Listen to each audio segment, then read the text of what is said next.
wabarakatuh. Ketemu lagi dengan saya di forum ngobrol santai yang enak gayeng. Kali ini kita bertamu di salah satu pelestari naskah kuno atau pelestari literasi kuno di Mas Erwin dari Surabaya. Jadi kalau latar belakang pendidikan sih nggak perlu dibahas ya. Tapi pendidikannya dia sudah jauh melampaui kita. Mas Erwin ini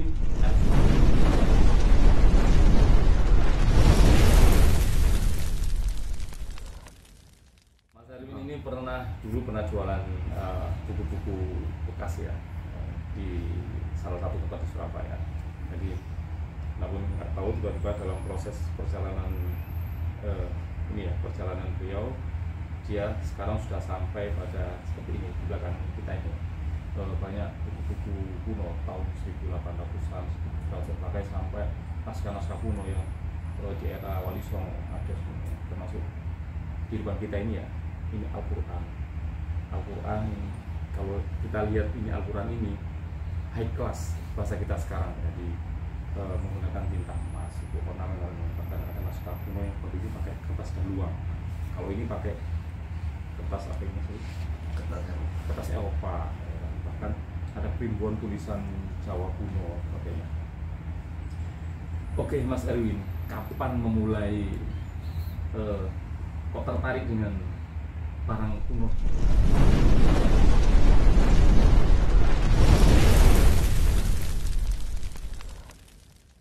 Bisa cerita kapan mengawali menjadi pelestari manuskrip? Awalnya saya dapat manuskrip ini tahun 2008. Iya, waktu di Solo, di salah satu pedagang penjual buku bekas. Di Solo ada tempat untuk jualan buku bekas, ada di daerah Belanda. Nah, itu pertama kali saya lihat manuskrip. Jadi waktu kita lihat tulisan tangan, wah pastinya ini bukan seperti buku cetak kan? Itu pastinya hanya beliau buat yang penulis. Ya. Itu pasti buat satu, nggak mungkin dia buat sampai iya.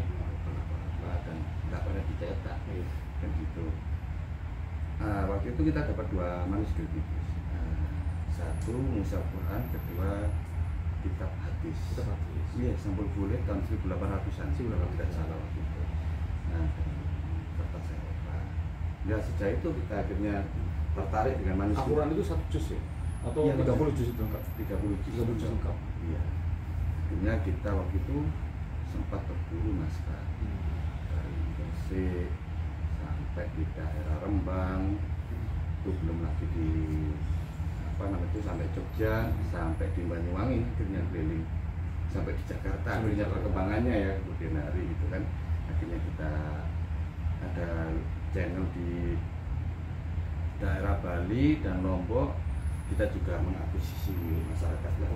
Jadi bukan hanya Al-Quran ya? Bukan naskah-naskah kuno. Naskah kuno, lontar kuno. Yang kebanyakan kalau di daerah Lombok dan Bali itu kan lontar.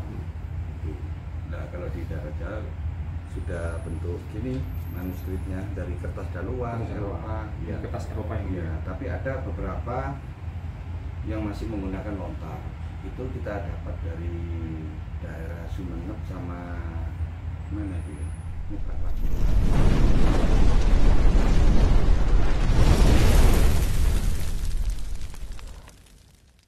Iya, lontar itu. Kaliangat, Pulau bukan ya. Itu kita dapat naskah Yusuf masih bentuk lontar. Naskahnya saya Yusuf di Sumeneb itu ya? Bukan. Tentang hikayat Nabi Yusuf. Hikayat Nabi Yusuf. Lebih ke sana. Bahasa Madura, aksara Jawa, dan itu ada salah satu lontar tersebut bentuk keropak. Nah, kalau bentuk keropak itu seperti apa? Tempatnya lontar. Iya. Lah itu biasanya memang lontar yang spesial kalau orang dulu itu. Biasanya punya orang-orang pembesar. Lah ketika dibaca itu kalau tidak salah yang menulis itu salah satu pujangga dari Keraton Sumeneb. Itu yang luar biasa, dan ada hiasannya di lembar pertama itu. Iya, dan itu diakui oleh Inggris salah satu lontar yang indah gitu. Lontar tertua atau berapa? bisa ada di lontar ke tahun berapa?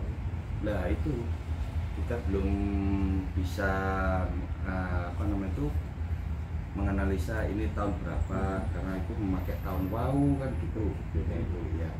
Nah salah satunya itu ada yang menurut saya mungkin sekitar tahun 1700-an dari bentuk tulisan. Kalau lontar itu semakin kecil dan rapi itu biasanya tahun 1700-an atau 1800-an. Dan jadi khas tersendiri ya? Iya.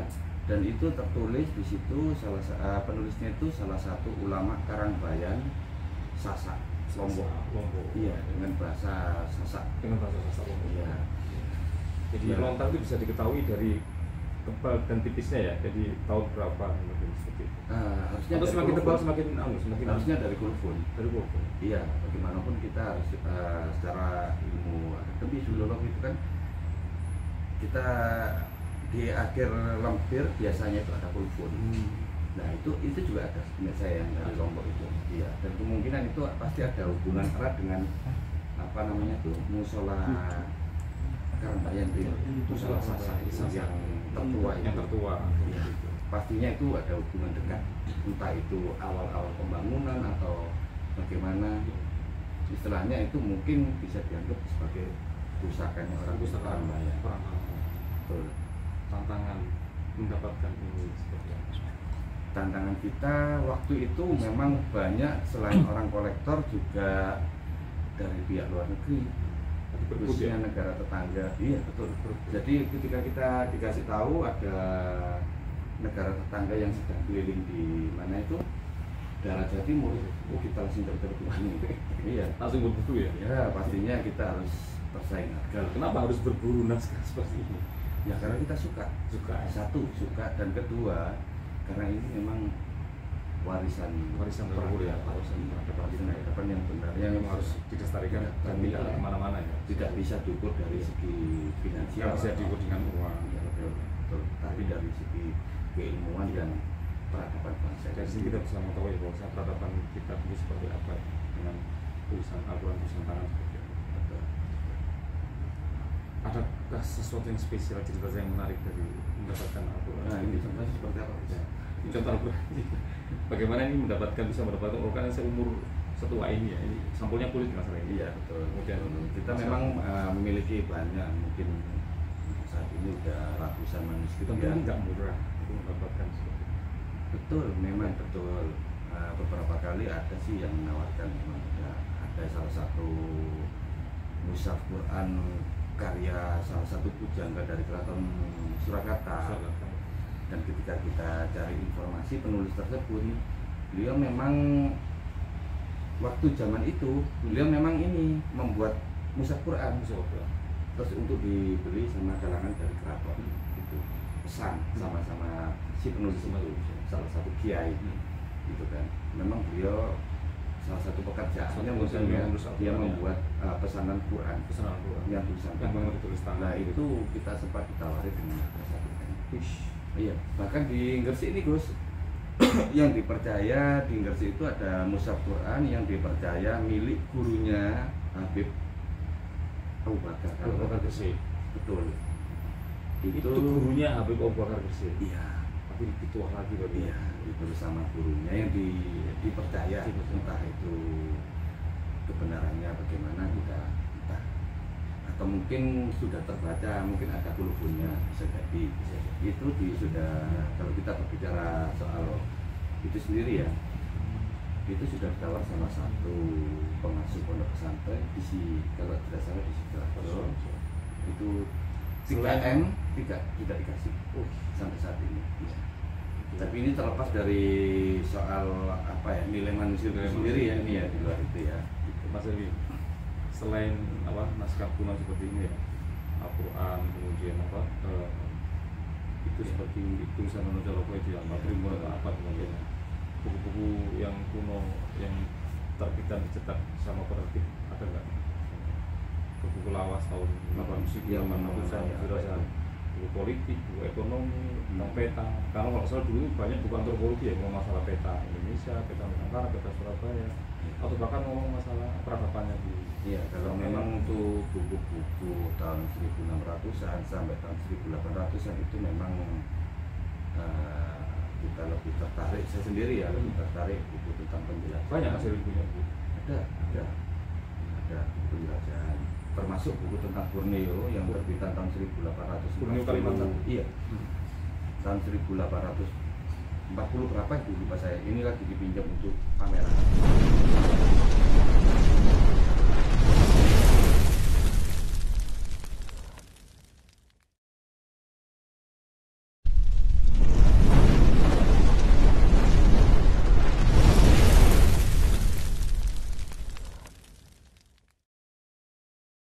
Iya, Di mana ini boleh tahu?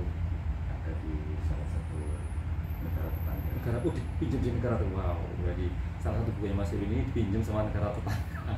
Bayangkan ini harusnya Indonesia ya. Harusnya negara Karena memang kita ada ya. apa ya? Ini spesial banget tadi. Ada kedekatan teman lah. Ada kedekatan. Iya, jadi Bukunya dan dari yang yang dari yang apa namanya sangat- karena ini pemerintah kan, jadi kita percaya. Karena sebelumnya memang sudah ada berapa buku? Satu buku atau satu buku? dua buku tentang Borneo, Dua buku tentang buku. Itu cerita tentang apa? tentang penjelajahan. Salah satunya itu ditulis sama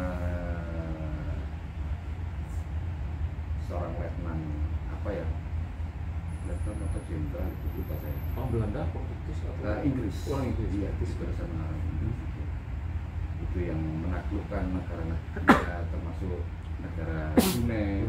Iya, itu penulisnya itu. Terus ada lagi buku saya tentang penjelajahan waktu orang Prancis untuk menjelajahi Nusantara, termasuk dia singgah di mana, Banten, akhirnya berperang tapi kalah. Prancis pernah ke Nusantara berarti? Pernah. Kalau tidak salah itu awal-awal orang Prancis. Orang Prancis. Iya, karena memang buku itu terbitan tahun 1669 kalau tidak salah. Jadi Prancis pernah ekspansi ya ke Nusantara. Betul. Itu pertama itu justru buku itu yang ditulis itu penjelajahan yang diiringi dengan kekuatan militer. Wih. Gitu. Itu turun di Banten, kalah. Nggak sukses ya? Dia nyampe Tidak di sukses. Banten Karena ada perlawanan dari Belanda Rusia. Oh belum. Jadi sama-sama orang Eropa mungkin di sini waktu itu dikuasai sama Belanda ya? Betul. Jadi perebutan kekuasaan di Perebutan sebenarnya bukan Tanah Jawa. perebutan kekuasaan, sebenarnya tidak ada untuk penjajahan awal-awal dulu itu sebenarnya kalau kita baca dari literasi buku penjelajah itu sebenarnya bukan penjajahan, tapi mereka memang mencari sumber alam. mencari sumber alam. Iya, betul. Nah, ini Nusantara yang paling cocok ya untuk Bukan paling cocok, memang Nusantara di Pulau Jawa khususnya ini memang sudah dikenal memiliki kekayaan alam yang luar biasa, rempah-rempah seperti itu contohnya. Berarti Memang diburu. mereka ini sudah tahu ya kalau di Nusantara di Indonesia itu seperti ini sumber daya alamnya. Iya, tapi mereka tidak tahu arahnya. Arahnya tidak tahu. Iya. Mau ke sini tuh harus bagaimana, lewat mana. Iya, petanya mereka Petanya tidak punya. Jadi mereka akhirnya melakukan penjelajahan seperti itu. Itu dari buku-buku yang sama sini ada yang menceritakan seperti itu. Ada. Koleksi dari mana saja buku-buku sampai dari selain dari negara Indonesia, apa yang dari luar negeri, luar negeri sampai di mana buku yang sampai di Singapura, ya, kita pernah beli di Singapura. Ya. Itu buku terbit buku-buku Ya, bahasa karena Belanda itu luar bahasa biasa Inggris, itu apa harganya itu kalau di Singapura itu kita pernah lihat buku tentang apa namanya itu tentang Borneo padahal terbitan 1960-an lah, itu harganya sudah sekitar $5.500. $5.500 Ya kemungkinan sekitar 50 juta. 10 juta. Iya. Itu yang tahun 1900-an. 1960-an. Nah kan kalau yang buku yang lama aslinya ya, yang Ya. ditulis sama tangan berapa nih nggak tahu saya. Mas Elwi bisa nggak? Ini kan merawat naskah kuno, ini kan nggak mudah. Iya. Jadi butuh sentuhan tertentu. Bukan megang pun nggak semua orang bisa megang ya. Seperti anak kecil kita buka Betul. buku, tarik urut, menutup, buka benteng ini. ini bagaimana cara melakukannya, otomatis kan nggak butuh Ya karena kita butuh tenaga banyak, butuh energi besar, kemudian butuh biaya. bukan masalah energi besar, tapi kita sebenarnya yang dibutuhkan adalah umpamanya kalau seperti ini sudah dari pemiliknya, ini harusnya tidak boleh pakai selotip gitu ya? Iya, Ini di selotip ini? Iya, betul. Dari pemilik sebelum Mas Erwin ini ya selotip. Iya. Mungkin takut ini sope hilang ya, mungkin betul. selotip ya? Seharusnya itu justru akan merusak kertas itu sendiri. Oh, gitu. Tapi kita saya nggak berani untuk membuka, sebab kalau kita bukan ahlinya bisa hancur malahan. Oh, gitu. Harusnya ini memakai kertas Jepang. Gitu, dilakukan kelas Jepang gitu ya? Iya, itu yang punya perpustakaan nasional. Perpustakaan nasional. Kalau momennya ada juga naskah-naskah saya yang rusak, itu harusnya memakai bahan kimia semprotan. Ini Al-Quran ya? Kita nggak tahu persis tahun berapa, tapi kalau melihat ininya diperkirakan tahun berapa itu? 1800. Diperkirakan Al-Quran ini tahun 1800-an. Dari kertas ya, kertas ini kertas Eropa. Kalau ini yang dari apa? Nah, ini kalau yang ini dari kertas daluang. Ini mushaf Quran lengkap 30 juz, tapi sayangnya tidak ada kolofon juga. Tidak ada kolofon, tapi ini yang menawarkan Quran ini sebelumnya, ini dia dapat dari rumah Pak Bisma Siregar. Bisma Siregar. Iya, Bisma Siregar. Ketua Kepala Hakim Agung ya, zaman Pak Harto Orde Baru itu. Mas Erwin, kumpulkan naskah ini kan juga terkait sama pemerintah karena perpustakaan nasional. Terus pernah bersinergi sama mereka untuk apa ini? Pernah kita beberapa kali diajak gabung untuk pameran, dan terakhir tahun 2018 itu sebenarnya Perpusnas mengadakan pameran tunggal, tapi kita ditawarkan oleh salah satu pejabat yang mau pensiun memberikan akses kepada saya untuk duet. Nah, pameran duet dengan akhirnya duet ya, dengan iya. Perpusnas. Iya. Awalnya Perpusnas sendiri yang mau pameran ya. Iya, benar, dan itu artinya apresiasi yang luar biasa terhadap kita. Tidak ada yang lain kecuali ini ya. Sampai waktu ini ya. Tahun berapa ini? Itu tahun 2018 terakhir kita pameran duet, karena mungkin Perpusnas lihat kita memang kita memiliki banyak naskah. Terus saya memang satu-satunya 2 kali pameran tunggal di luar Tapi negeri. Perpusnas sudah tahu ya kalau jenengan ini punya koleksi naskah kuno ya. Tahu. Di Puranes cukup bagus sekali mereka. Iya. Mas, ini kan ada program, kita nggak tahu posisi yang lagi gencar dikerjakan atau dari sahabatnya, digitalisasi naskah kuno. Menurut sampean seperti apa?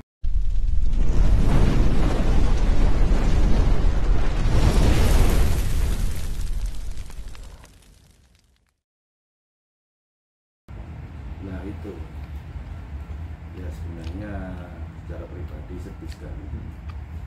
Memang digitalisasi itu penting, tapi harus ada pertanggungjawaban, baik itu dari fisik manuskrip itu sendiri juga terhadap pemiliknya, bahwa sudah menimpa selama berapa Penghargaan terhadap kolektornya ya, betul, atau pelestarinya. iya gitu. Sebenarnya kalau Mas Erwin bukan kolektor, lebih kepada pelestari ya. Kalau kolektor mungkin koleksi, beli, jual, beli sebagainya, tapi beliau lebih kepada pelestari. Bagaimana caranya mendapatkan naskah yang kuno, yang bernilai itu kemudian dia simpan, bahkan ada apresiasi dari sebagainya. Pribadi ya, dan teman-teman yang ingin membuat karya ini ya bisa singgah. Ini adalah persilakan dengan gratis. Kita ini sebenarnya di perpustakaan ya, di perpustakaan beliau. Tapi bukan buku-buku baru. Di belakang ini adalah buku-buku kuno.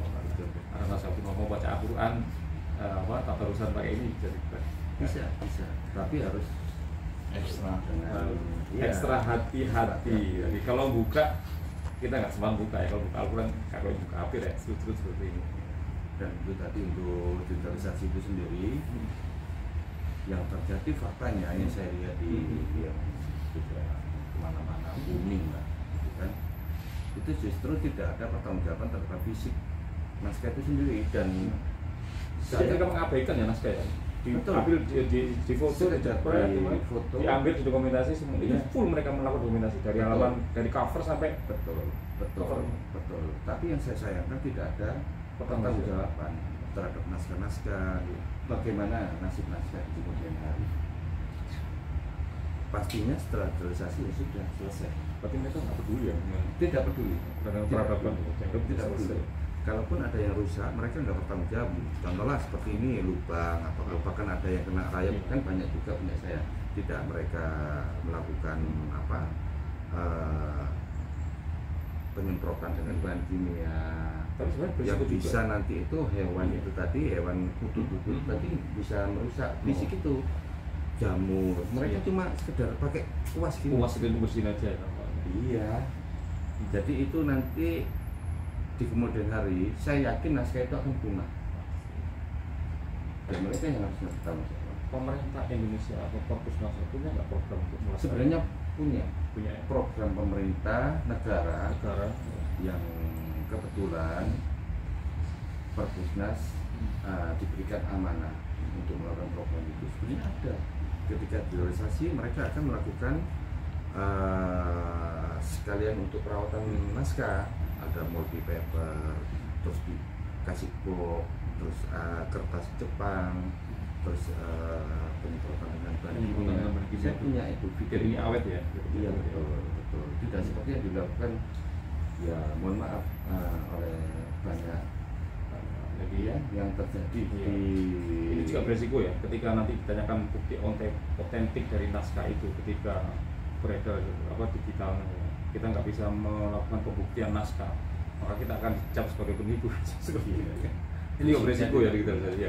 Fisiknya nggak ada, mana buktinya hari ini. Artinya mereka cuma mendata penting sekali. Saya ini dari sini foto-foto sudah selesai dan tidak ada pertanggungjawaban. Itu yang kita sebutkan. Gitu. Bahkan hasil digitalisasi itu dikeluarkan dari negara itu, artinya dikirimkan ke Eropa. Mereka lebih membutuhkan isi konten dari naskah itu sebenarnya ya. Ingin mengkaji naskah itu di dalam, mungkin seperti itu.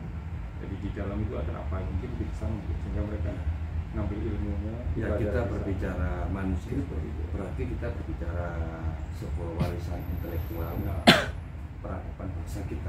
Jangan-jangan seharusnya naskah ini penjajahan masih berlanjut ini. Betul.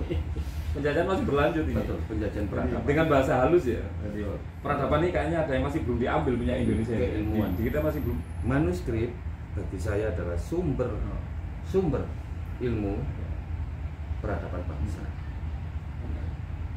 Manuskrip warisan intelektual peradaban bangsa, di mana warisan ini harusnya menjadi hak generasi mendatang.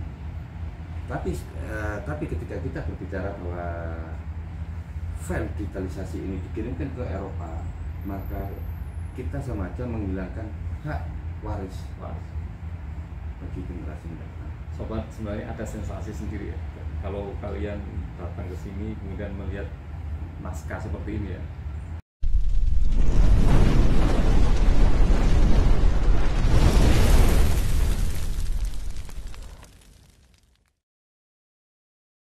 Kemudian menyentuh naskahnya, kemudian mencium aroma kertasnya, itu ada sensasi sendiri. Seakan-akan kita terbawa di masa yang lalu, yang lampau sekali, di mana Al-Quran ini pernah ditulis dan pertama kali dibacakan oleh nggak tahu siapa. Kalau seperti ini mungkin yang nulis ulama besar era itu, yang membacakan pertama mungkin juga ulama besar saat itu. Jadi ada sensasi tersendiri. Ya memang untuk manuskrip Quran sendiri ada masih tradisi-tradisi yang dilakukan oleh kerajaan-kerajaan yang ada di Nusantara, seperti di Jogja, Kasunanan Surakarta, dan kerajaan di Maluku. Itu ketika memasuki bulan Ramadan, maka mushaf Quran yang koleksi keraton akan dibuka dan dilakukan ritual-ritual. Di Jogja sama di Solo ada di Pakualaman, ada di Jogja Kesultanan Jogja juga ada. Kalau saya pernah lihat acara di Pakualaman itu ritual. Jadi naskah ini dibawa dari tempat asal menuju Masjid Agung, diiringi oleh beberapa abdi dalam dan melakukan ritual-ritual khusus yang nantinya akan dibaca di Masjid Agung selama pameran bulan Ramadan. Tadi kan Mas Heru menyebutkan salah satu negara Bangka sekarang kan lagi pameran salah satu koleksi dari dengan buku-buku. Berapa negara yang pernah sampai sendiri itu pameran naskahnya saya rasa? Dan saya hanya di satu negara, kita pernah diundang untuk pameran tunggal di Brunei. Itu acara itu dibawa Kementerian Belia dan Cukai, Kebudayaan Belia dan Cukai. Iya betul. Berapa kali di sana? Terus sampai bawa Al-Quran atau naskah yang lain? Ada Quran, ada lontar yang bertema tentang keagamaan. Kok bisa menemukan ini mereka? Iya, kok tidak menemukan perpustakaan nasional atau menemukan kita tidak tahu waktu itu memang kita kenal dari media Facebook. Itu mereka juga tertarik ketika melihat uploadan dari koleksi saya, ketika itu benar milik pribadi, terus kita ditawarkan untuk diundang mengisi pameran, bahkan pameran tunggal. Iya, menarik ya. Dan ini mungkin harusnya ini ya saat itu menjadi delegasinya pemerintah Indonesia itu. Ini sudah ngomong antar negara sebenarnya. Betul. Bahkan waktu itu saya pernah ketika kurangnya tanggung jawab negara, saya pernah mengajukan waktu itu untuk kurang bertanggung jawab negara, menarik ini. Kurang bertanggung jawab. Iya, betul. Negara nggak bertanggung jawab atau oknum yang tidak bertanggung jawab. Seperti apa cerita Mas? Nah, itu saya pernah sempat tahun 2016 itu mau menghibahkan koleksi-koleksi saya di semua negara di Asia Tenggara. Di semua negara di Asia Tenggara. Iya. Terus terakhirnya kita ketika kita ketemu sama pejabat kita diingatkan. Ya kalau negara bertanggung jawab oke lah, tapi kalau negara tidak bertanggung jawab ya sudah. Iya kan saya mau kasih ke siapa terserah. Yang penting saya dengan satu alasan, penyelamatan manuskrip di seluruh dunia. Karena manuskrip itu adalah sudah ditetapkan oleh UNESCO sebagai warisan dunia. Iya, bahkan ini yang tahun 2017 kalau tidak salah UNESCO sudah menetapkan aroma buku sebagai warisan dunia tak benda. Gitu. Aroma buku ini sudah diterapkan, sudah menjadi kebijakan UNESCO. Betul. Ketika kemarin kita bertanya sama pejabat, apakah UNESCO harusnya ada apresiasi untuk masyarakat yang memiliki naskah-naskah kuno, yang menyimpan buku kuno, naskah-naskah kuno, kan itu termasuk aroma buku yang sangat khas. Kalau UNESCO sudah melakukan kajian bahwa aroma itu seperti ada yang mengatakan seperti bau coklat, ada yang mengatakan seperti kayu yang terbakar. Itu pun yang dibuat sebagai contoh itu tahun 1928, buku cetak. Iya. Bagaimana dengan buku saya yang usianya ratusan tahun yang saya punya kan buku cetak yang tahun 1600-an. Berarti usianya udah berapa? Berapa ratus? Kalau di Jawa Timur saya belum pernah tahu siapa yang punya buku yang seperti itu. Terus juga naskah-naskah kuno ini baunya ya sudah pasti sangat bekas sekali, sudah melebihi dari yang baunya sudah sangat baunya betul. Umurnya sudah ratusan tahun. Umurnya sudah ratusan tahun. Pejabat tersebut mengatakan harusnya memang ada apresiasi dari UNESCO, terutama negara. Saya tertarik dengan pejabat yang mencegah sampai menggunakan naskah atau masuk ke negara di Asia. Apa alasannya mengarang itu? Karena ini adalah warisan bangsa dan ini adalah hak para generasi muda. Tapi saya bingung juga dengan adanya organisasi itu. Makanya ini kan akhirnya salah kaprah banyak dulu itu dari kementerian instansi mengatakan Mas Erwin harus berjiwa nasionalis, jangan sampai naskah-naskah ini ke luar negeri. Saya setuju banget. Oke, saya nggak akan keluarkan naskah-naskah saya yang saya miliki. Tapi dengan Dan adanya digitalisasi saya justru ke sana dengan mudah. ya, dan saya tidak mendukung orang-orang yang mengeluarkan naskah-naskah entah itu dibeli, dijual atau dihibahkan. Kita tidak dukung. Tapi saya juga tidak ingin ada pihak-pihak yang menyudutkan bagi pemilik naskah yang menjual naskahnya ke luar negeri, sedangkan negara tidak bertanggung jawab, terutama akademis. Iya. Sedangkan sekarang yang terjadi adalah naskah-naskah itu dikeluarkan, walaupun itu dari hasil file digitalisasi. Bukankah itu malah seperti pelajaran peradaban saya? Iya. Isinya tidak di manuskrip yang dimiliki masyarakat itu seperti apa ya kita gambarkan itu kan tidak pernah dikaji. Ibaratnya apa itu benar-benar masih perawan kan gitu kan? Diambil isinya, dilemparkan ke sana ke luar negeri. Ini sama aja pelajaran peradaban. Sedangkan ini ya naskah-naskah ini yang harusnya belum pernah dirawat dikaji. ya, kemudian dikaji. Iya, yang terutama adalah belum pernah dikaji. Iya. Itu kan harusnya kan hak kita, hak para generasi dari leluhurnya. Ini adalah warisan kita dari leluhur kita yang tentunya membuat dan bikin seperti ini. Dan ini ada ilmu. Ini adalah bukti bahwasanya peradaban kita itu tinggi di era itu yang ada tulisan tangan. Tulisan tangan sangat rapi, artinya sudah tinggi sekali peradaban. Kemudian primbon itu adalah simbol dari teknologi, bukan mitos atau mungkin klaim ya kalau kita bisa mengkaji ya. Mas Erwin, adakah cerita unik dari saat menemukan naskah ini?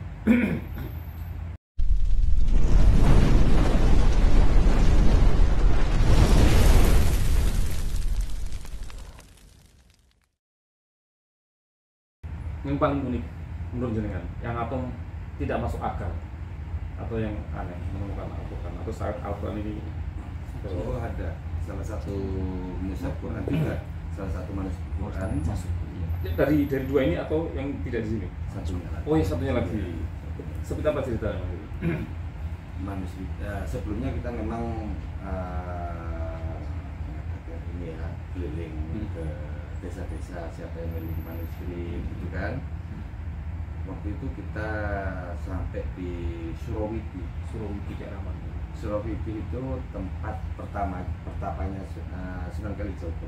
Tempat pertapaannya Sunan Kalijogo. Iya. Di daerah Tuban atau di daerah Lamongan. Lamongan. Iya betul. Itu kan ternyata itu kita nggak tahu tempat itu sebenarnya. Iya. Baru tahu setelah di situ. Kita dapatkan orang itu dikira kita ya hal-hal yang negatif itu. Setelah kita berikan penjelasan, ya tapi ada salah satu sesepuh di situ secara tidak sengaja mendoakan saya apa yang saya cari itu insya Allah dapat ya. Ketika kita pulang dari situ tanpa membawa naskah ini, pulang dari situ mulai Sidayu dari Surawiti ya? Iya. Tadi dari Surawiti nggak dapat apa-apa ini langsung pulang. Udah. Nah ketika kita lewat Sidayu, tiba-tiba perasaan ini waktu itu kan sama teman, ayo belok di sini aja. Loh, buat apa? Udah. Aku kok pingin kesini. Ada feel, ada yang mendorong, Iya. ada yang menarik gitu ya. Ada yang narik gitu. Iya. Nah kemudian kita keliling-keliling, terus saya lihat ada salah satu rumah loji. Kita singgah di situ. Kita tanya watak beneran beliau punya manuskrip. Ketika dilihatkan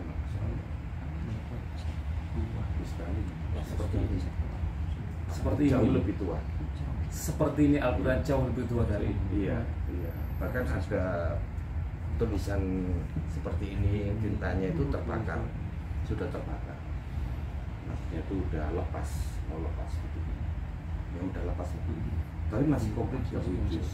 Itu ketika kita dikasih tahu tempatnya di lemari itu ditaruh bawah, lainnya itu di atas. Lah yang atas sampai mencapai Quran itu hancur. Ya, ada banyak kita hancur semua. Tapi itu yang buku kitab cetak. Satu-satunya yang manuskrip adalah Quran yang masih utuh. ternyata ketika kita buka masih utuh, tidak ada apa gigitan dari hewan Dari serangga atau itu yang aneh. Model itu posisinya paling bawah, harusnya paling bawah masih sudah diberikan dan orang di rumah itu merelakan akuisisi dengan harga tertentu. Akhirnya ketika kita bawa, tiba-tiba ketika kita waktu itu naik motor kita dibonceng sama kawan, kita naik langsung seperti gitu. Sudah saya suruh berhenti. feelnya langsung. Iya, ketika keluar rumah itu udah beda banget. Beda.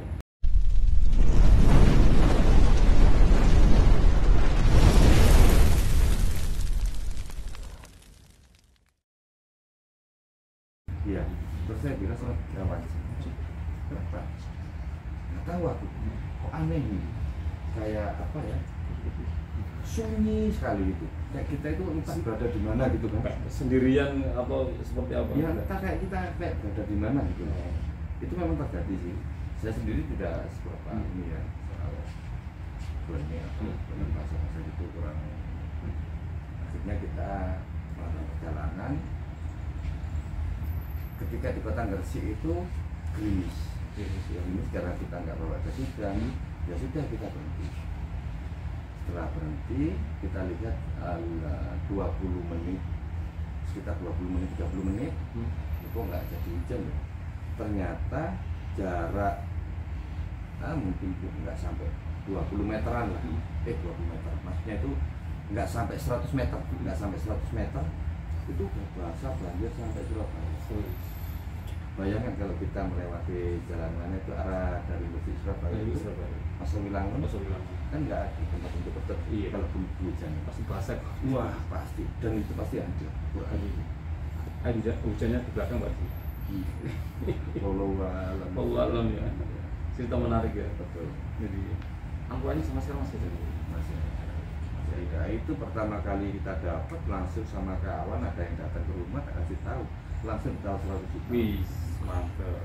100 juta. Tapi tidak lepas ya. Enggak. Feel jenengan itu Al-Quran siapa Kita cari Feeling teleponnya ya? nggak ada. Terakhir masih beberapa bulan lalu. Padahal itu udah dapatnya udah lebih dari 10 tahun. Itu ketika kita lihat di ini ada yang leket gini. Kita buka perlahan gini, ternyata ada tulisan di situ tertulis Kampung Makam Cina. Kampung Makam Cina. Betul. Memang di daerah Gresik itu ada 2 kampung makam Cina. Pertama di dekat Kota Gresik ada memang kampung makam Cina. Dan yang kedua ternyata ketika saya tanya teman kawan yang ada di Sidayu Gresik, ternyata di situ juga ada pemakaman Cina juga. Nah kita nggak tahu ini dari kampung makam Sidayu atau kampung makam Gresik, karena pemilik dari manuskrip ini konon katanya ditulis sama kunjitnya yang memang seorang habaib, Arab, keturunan Arab. Kakeknya atau bunda seorang ulama tinggal di kampung Cina itu. Bukan, kalau yang pemilik ini di belakang makam Kanjeng Sepuh. Makam Kanjeng Sepuh sekali. Pas belakang alun-alun situ ya. Betul, pas belakang. Pas belakang. Iya. Rumahnya rumah wajib besar. Nah itu ada salah satu ciri ya, rumah para ulama seperti itu. Dulu. Enggak diubah sama sekali ya. Tidak. Pasti seperti era dulunya. Iya, rumah loji. Pilar-pilarnya kayak apa? Betul. Kalau di Kota Gresik kan kita di daerah perkampungan Arab itu kan banyak rumah-rumah loji itu yang ditinggali oleh para ulama kayak gitu. Para kiai-kiai besar itu kan. Rumahnya loji-loji, rumah di Gresik. Di Gresik saya juga dapat buku Babat Gresik yang sekarang lagi viral itu. Babat Gresik. Iya, buku banyak yang Gresik. mengkaji tentang Gresik. Itu manuskripnya. Iya, Babat Gresik. Jadi mulai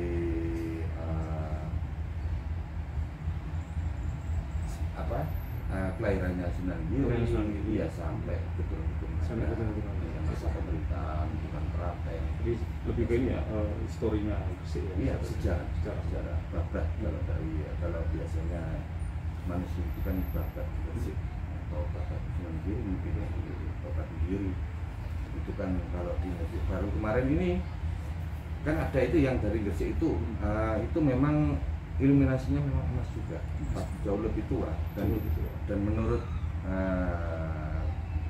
kawan dari Kementerian Agama, misalnya dari Museum Bait Quran itu untuk sementara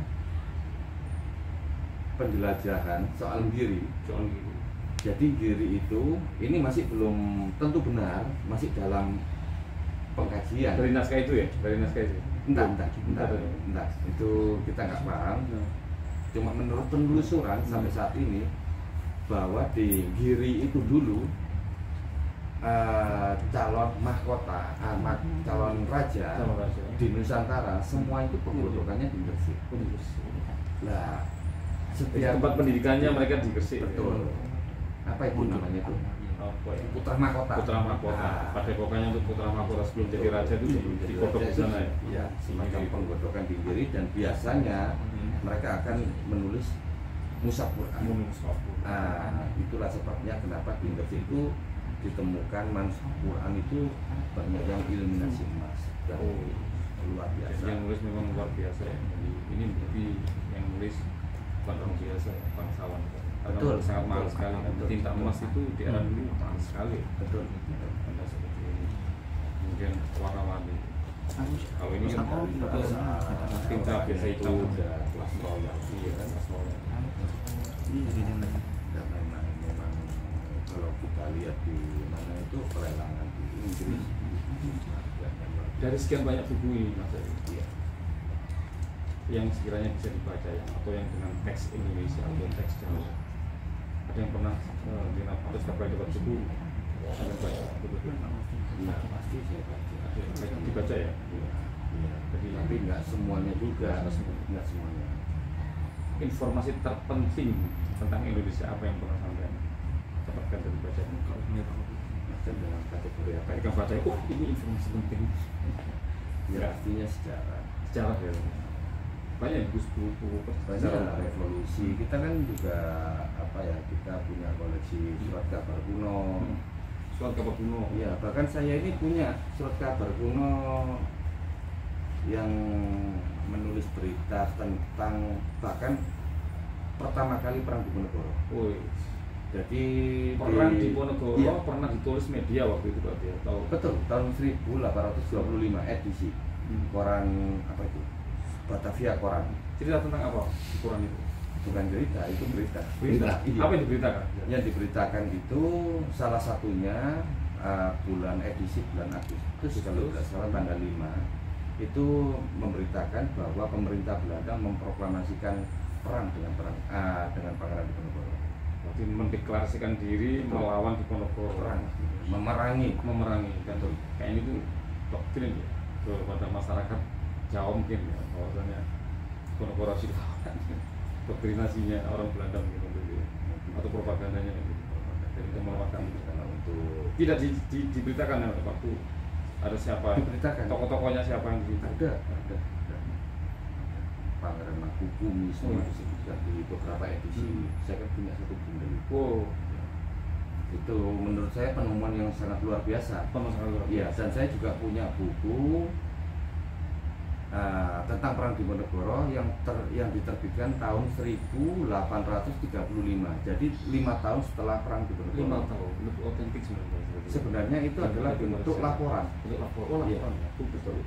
Bentuknya seperti laporan atau iya, memang laporan itu laporan iya, dicetak. Yang tidak dicetak pakai bahasa Belanda. Bahasa Belanda. Iya, betul. Dan salah satu penulisnya itu seorang kolonel kalau tidak salah itu yang memerangi Pangeran Diponegoro. Yang terlibat dalam peperangan itu. Iya. Ada kok itu. Lupa saya dulu. Menarik, menurut saya penemuan yang sangat luar biasa itu. Dari koleksinya Mas Erwin ini sebenarnya menarik ya untuk dikaji. Karena perang Diponegoro adalah perang terbesar. Ini bukan sekedar koleksi seperti perhiasan emas ya, dipajang menarik ya, atau dipakai untuk fashion gaya-gaya, tapi ini ada ilmu, ada tulisan sejarah, kisah-kisah sejarah zaman dulu atau bukti otentik sejarah seperti apa. Pernah nggak sampai ketika membaca ini kemudian memperhatikan sejarah sejarah ini nggak benar yang saat ini ya, benar kan gue yang saya dapat ini ya. Pernah nggak menemukan seperti itu? Contoh misalkan tentang perang atau tentang tokoh yang yang di menurut buku sekarang diagung-agungkan, sebenarnya mereka nggak harusnya diagung-agungkan menurut buku-buku yang semen koleksi. Sebetulnya banyak. Mungkin penulisnya tidak menemukan data untuk bisa jadi, atau secara yang dibelokkan ada, atau buku yang berkesinambungan, paham ya? Seperti ini ya, ini buku bahasa Belanda kemudian diterjemahkan oleh tokoh masyarakat Indonesia waktu itu dalam bahasa Melayu, Jawa, ada ya? ada. Contohnya buku ini, nah ini kebetulan buku ini Emol tentang World Desiderius, ini kan sejarah dunia. Ini terbitan tahun berapa itu ya, sekitar belasan, 1900 berapa ini? Ini buku tulisan Belanda ya? 14 atau berapa? Terus gitu. Emol, Sejarah dunia. Ini pernah diterjemahkan sama Agus Salim, Haji Agus Salim, tokoh nasional tokoh nasional yang katanya beliau adalah teman sejawatnya Pak Karno ya. Iya betul. Itu diterjemahkan dalam bahasa Melayu atau bahasa Indonesia tahun 30. Tahun 1900 Dalam 4 jilid. Bukunya dalam besar. 4 jilid. Saya Buku punya. yang setebal ini jadi 4 jilid. Betul. Atau buku ini berjilid-jilid ya? Atau yang ini jadi 4 jilid? Ini satu ini. Ini satu, berarti Iya. buku ini diterjemahkan sama Haji Agus Salim jadi 4 jilid. Betul, jadi 4 jilid. 1914 kan ini. Iya, Nah, jadi buku ini pernah diterjemahkan banyak sebenarnya yang sebenarnya diterjemahkan oleh ini Agus menarik Salim. ya, ada kayak semacam apa sinkronisasi keautentikan ya. Jadi ini buku aslinya seperti ini ya, kemudian ada tokoh nasional Haji Agus Salim, Ya, itu semua orang semua paham di- seluruh Indonesia Pak Haji Agus Salim, kemudian menerjemahkan ini ya, buku tentang sejarah dunia ya, seperti apa kemudian saya yakin buku itu banyak dipakai para pelajar di era beliau dulu ya, di Betul, bacaan ya. betul. Jadi bukunya Haji Agus Salim yang putri bahasa Indonesia ya. Ya.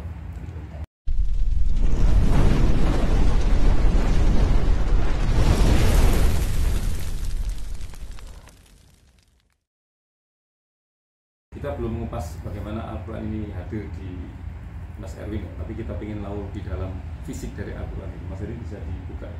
Karena kalau saya membuka ini bisa salah kaprah. Ada teknik tertentu untuk membuka naskah kuno atau mansub. Wah, Masya Allah. Jadi ada simbol ini apa ya? Pojok surat ini ya. Per lembar itu ada emasnya gitu. Jadi pembatas antar ayat itu dikasih simbol emas ya. Jadi misalkan ayat 1, 2, 3 ya, itu lingkarannya gold sama emas. Kalau nyeting kemarin bisa cek. Seperti lu ini sudah ada makro ya, tulisan gini ya. Keren. Ain itu satu rukuh ya. Ini benar, kalau saya lihat ini memang benar tulisan tangan ya, karena lihat dari guratannya itu nggak sama, dia ada perbedaan. Misalkan nulis wawu yang depan.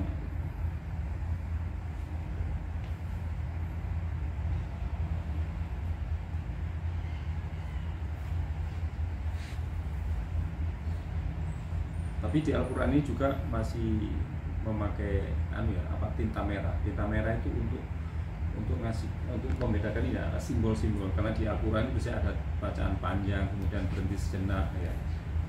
Ada simbol wakof, kemudian ada wakof lazim dan sebagainya, itu pakai tinta merah, ikon-ikon kecilnya. Tapi itu pembatas antara ayatnya pakai ini ya, pakai emas, tinta emas. Tapi sepertinya ketika dia ini ya, dia menuliskan, mungkin dia membuat bantuan garis ya. Karena ini kayaknya sepertinya garisnya itu agak sedikit tidak hilang, mungkin membayang. Jadi untuk membuat tulisan Al-Quran itu jadi rapi, lurus ya. Kemudian besarnya itu tidak komposisinya diproporsi sekali seperti itu. Terus ini ya, ornamennya seperti ini. Ini warna ini sampai tembus ke ini ya, ke kertas yang di atasnya ketika dibuka. Ini buktinya kalau ini tinta yang masih basah. Jadi ini hitam, ini ornamen ini di sebelah ini tembus ini. Jadi ini buktinya kalau masih basah. Wow, menarik.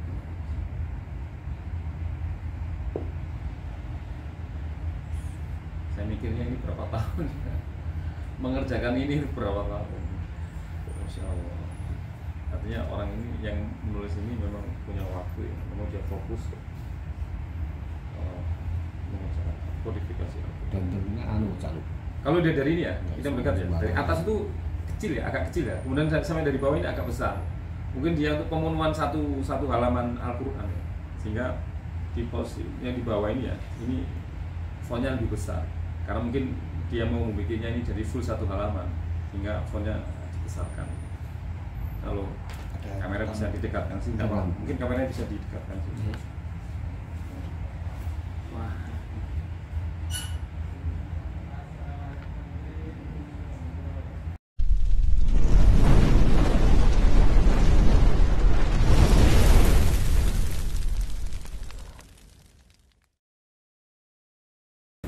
Ornamen ini tinta aslinya kemudian tembus ke kertas yang nempel di tinta ini, bukti yang tadi bahwasanya tinta ini adalah basah. Kalau ini pembatas antar ayat ya, dibold sama emas, dibold sama emas. Jadi semua pembatas antar ayat itu dibold pakai emas.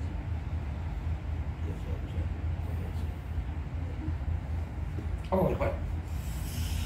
Hati-hati, ya bos. Hati-hati, orang berbahaya. Yesus. Mas Erwin, tentu untuk mengelola naskah kuno ini kan berat sekali kalau menurut pandangan saya. Mungkin enggak ya. Seperti apa ya?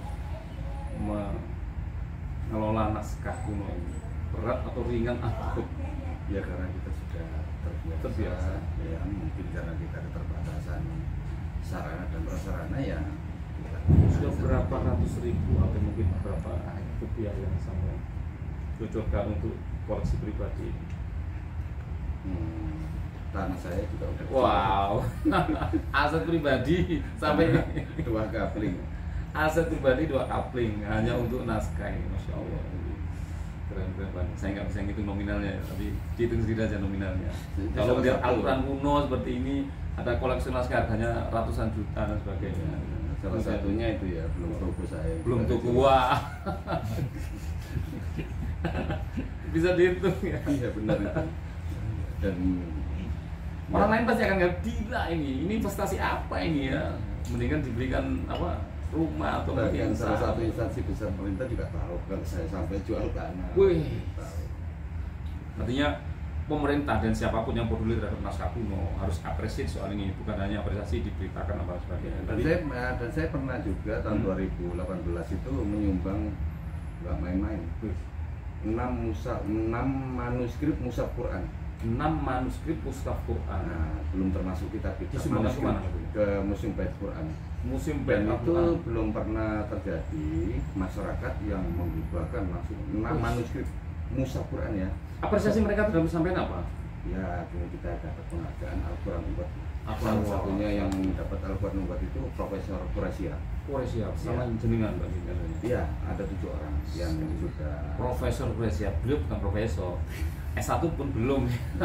Hati nuraninya ya, Pak. Hati nuraninya luar biasa, hati nuraninya jadi profesor. Ya, kalau manuskrip Quran sendiri itu biasanya kalaupun ada salah satu pesantren tua menyimpan manuskrip, biasanya untuk manuskrip Quran paling cuma 1, kalaupun ada. Biasanya kalau kitab mungkin ada ya. Iya banyak, Tapi Quran yang paling kemungkinan 1. 1. Itu pun kalau ada.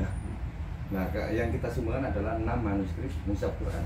Dan itu jadi berita yang nilainya berapa Mas? Kalau diuangkan sekarang ya. Dan itu saya nggak terima, walaupun waktu itu dari pihak Museum Bait Quran waktu datang, Iya. justru kita sambut mereka dengan waktu itu kan acara Maulid. Dan sudah waktu itu kita rundingan sama beliau juga sama Sama kawan-kawan. sekali cuma mereka. Iya betul.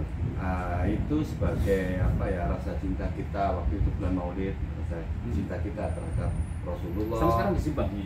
Iya betul. Akhirnya kita kasih tema kado Rasulullah. Aduh, masya Allah, keren banget. Orang Cocok ngomong. ya.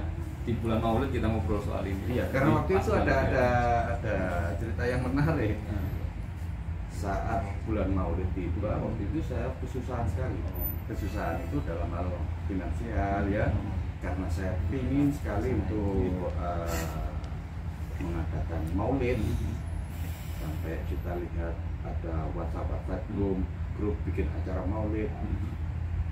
Entah kenapa saya itu terasa sedih sekali, sampai saya nggak mau keluar ke kamar waktu itu. Di kamar tuh nangis saya tuh. Sampai keluarga itu bingung, karena ini kenapa? Jawabannya cuma satu. Tahun berapa ini? Tahun 2018. 2018. Iya. Bahkan dari kawan-kawan jamaah, kenapa Mas Erwin? Sampai saya katakan, mungkin Kanjeng Nabi udah nggak cinta sama aku. Loh, insya Allah kita cinta, bukan kamu Kanjeng Nabi, karena kita ingin sekali waktu itu ya, kita ingin sekali merayakan perayaan Maulid. Lah, mau menginjak akhir bulan Maulid sekitar tanggal 20-an, kita dapat rezeki.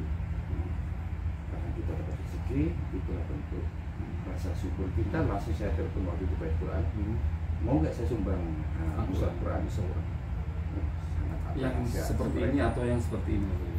Ada yang iluminasi emas, ada gambar iluminasi dengan hiasan-hiasan. Ada Quran yang iluminasi hiasan seperti ini? Ada. Bahkan saya ada 2 mushaf Quran yang saya temukan di bak sampah Gresik. Masya Allah. Di kota Gresik, di bak sampah. Di bak sampah.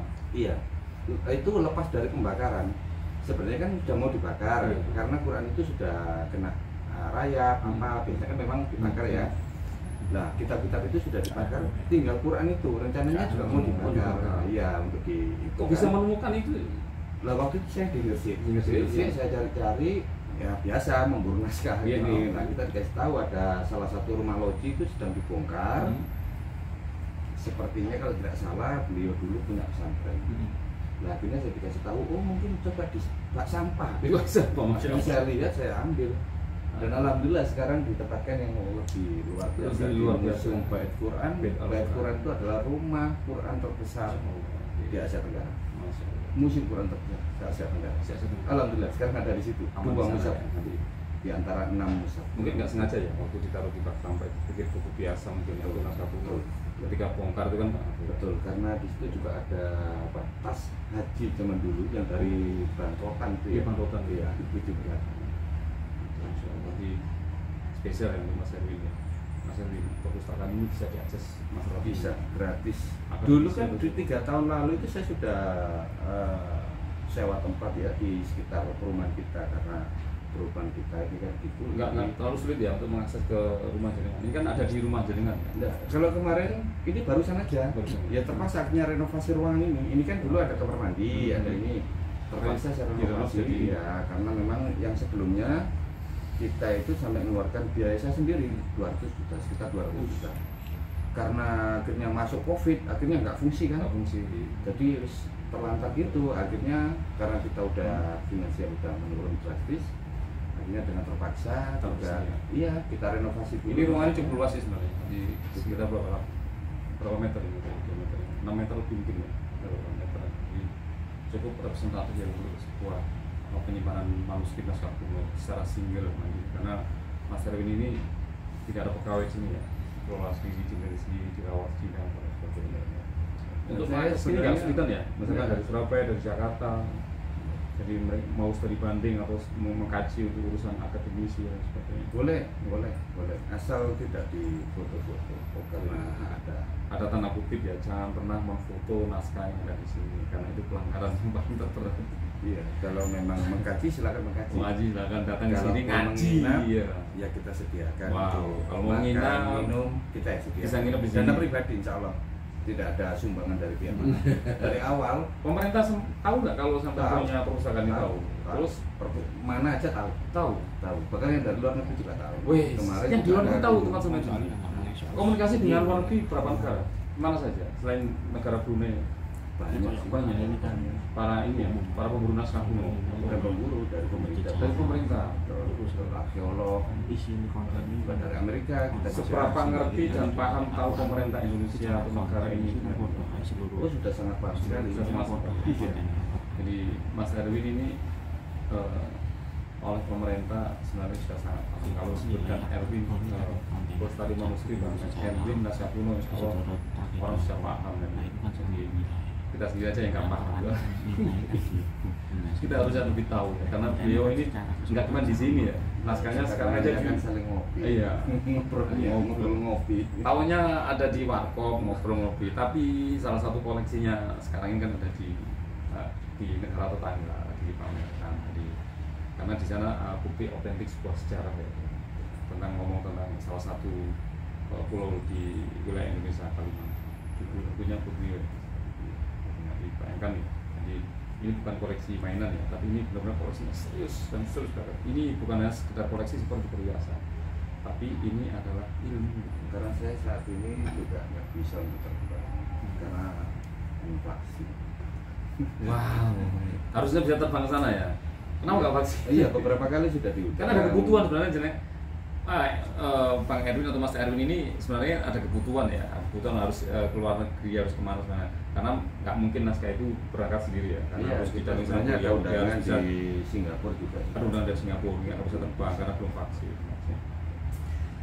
Wow, sebenarnya spesial banget edisi hari ini ya, kita ngomong masalah manuskrip, kolektor, tapi nggak cuma itu, tapi ada cerita-cerita menarik saat beliau menemukan hal yang spesial dari Al-Quran dan sebagainya. Kalau yang buku-buku kayak ini kuno kan dari apa, dari kerajaan, ada cerita menarik dari saya akuisisi aja dari masyarakat di Semarang. di Semarang. Iya, kalau ini yang bagus ini menurut saya, karena ini adalah milik, bagaimanapun ini pernah dimiliki sama Pak Bisma, almarhum Pak Bisma Siregar. Ini pernah dimiliki oleh pejabat Indonesia. Iya, salah satu pejabat yang sangat Bisma terkenal Siregar. waktu itu, Pak Bisma Siregar. Pejabat yang dikenal dengan Kepala Hakim Agung yang terkenal tidak bisa disuap atau apa itu. bisa sampai dapat itu. Kok sama beliau tidak dikasihkan aja kapok Beliau sudah meninggal dan Meninggal. tidak ada yang merawat buku-bukunya. Ada di antara buku-bukunya ditemukan ini sama salah satu orang. Kata penutup Mas Erwin, sebelum kita akhiri, apa pesan sampai kepada masyarakat Indonesia atau yang punya buku koleksi atau sama pemerintah, monggo sampaikan di depan kamera langsung, saran pesan-pesan yang harus di Saran kesan, ya warisan manuskrip itu warisan intelektual peradaban bangsa, dan yang apa ya, yang punya hak waris adalah generasi bangsa. Sepatutnya manuskrip itu untuk generasi bangsa, bukan justru untuk dikeluarkan dari negara kita, karena itu sesuai dengan amanah Undang-Undang 43 tahun 2007, dan Undang-Undang 43 tahun 2007 itu sendiri justru mengamanahkan untuk membawa pulang kembali naskah-naskah kita yang ada di Belanda dan Inggris. Nah, di Belanda sendiri luar biasa banyaknya, sekitar 28.000 manuskrip, dan itu manuskrip yang luar biasa. Juga yang di Inggris ketika penyerbuan keraton Jogja oleh tentara Inggris itu berampok bisa-bisa. Belum lagi lontar-lontar kuno yang ada di waktu itu perpustakaan Istana Cakra Negara itu diserbu sama orang Belanda dengan dalih penyelamatan sama oleh Profesor siapa? Brandens. Itu mereka beralasan untuk menyelamatkan lontar-lontar tersebut, dibawa ke Belanda. Nah, sekarang negara kita aman, jadi mereka harus wajib dong untuk kembalikan lagi lontar-lontar yang katanya untuk diselamatkan tadi. Nah, iya, karena itu adalah hak bangsa Indonesia, hak rakyat Indonesia, hak generasi masyarakat Indonesia. Karena itu adalah sebuah peradaban. Iya, peradaban bangsa. undang-undang yang melindungi naskah kuno atau manuskrip ada Mas? Ada Undang-Undang 43 tahun 2007 Undang-undang 43 nomor yang undang-undang dilahirkan dari 43 tahun 2007. Perpustakaan Nasional. Oke, terima kasih banyak ngobrol hari ini tentang naskah kuno manuskrip, tentang pelajaran Mas Erwin yang sangat mencintai warisan leluhur. Alumni Unta Club, terima kasih banyak. Ausi, bertemu lagi dengan kita di segmen-segmen berikutnya. Wassalamualaikum warahmatullahi wabarakatuh. Waalaikumsalam. Monggo, Mas.